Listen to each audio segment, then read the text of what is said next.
రెండు ప్రభుత్వాలు పరిపాలన బాగానే ఉందండి. ఇప్పుడు గత ప్రభుత్వం కూడా అన్ని మంచి పనులే చేశారు.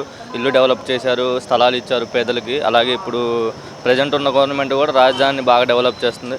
అలాగే యువతకు కూడా ఉద్యోగ అవకాశాలు కల్పిస్తే ఇంకొద్దిగా బాగా ప్రభుత్వం మళ్ళీ వచ్చే అవకాశం ఉంది. అలాగే హాస్పిటల్ అవన్నీ కొద్దిగా మెరుగుపరచు, పేదలను కూడా అలా కొద్దిగా ఒక వేలో చూసుకుంటా ఉంటే నిరుద్యోగులు మెయిన్ ఉద్యోగాల కోసం యువత ఎంతోమంది బాగా కష్టపడుతున్నారు. అలాంటి యువతకి ఏదో ఒక ఉద్యోగ అవకాశాలు కల్పిస్తే ఈ ప్రభుత్వం మళ్ళీ వచ్చే అవకాశం ఉందండి. ఏ ప్రభుత్వం అయినా రెండు ప్రభుత్వాలు బాగానే పరిపాలన చేశాయి. ఇప్పుడున్న ప్రభుత్వం కూడా రాజధాని డెవలప్ చేస్తూ బాగానే డెవలప్ చేస్తుంది. అలాగే జగన్ గారి ప్రభుత్వంలో కూడా ప్రజలందరికీ మేలు జరిగింది. అలాగే ప్రజలకి ఎస్టీ వాళ్ళందరికీ కూడా బాగానే జరిగింది. ఇప్పుడు రాజధాని రోడ్లు అవన్నీ బాగానే డెవలప్ చేస్తాం. రెండు ప్రభుత్వాలు బాగానే ఉంది.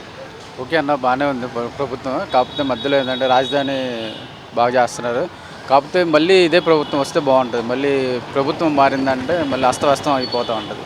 అదొకటాను ఇప్పుడు ప్రజెంట్ ఎండాకాలం కాబట్టి బాగా కరెంటు తీస్తున్నారు. బాగా చిన్నపిల్లలు కానీ వృద్ధులు కానీ బాగా ఇబ్బంది పడుతూ ఉంటారు.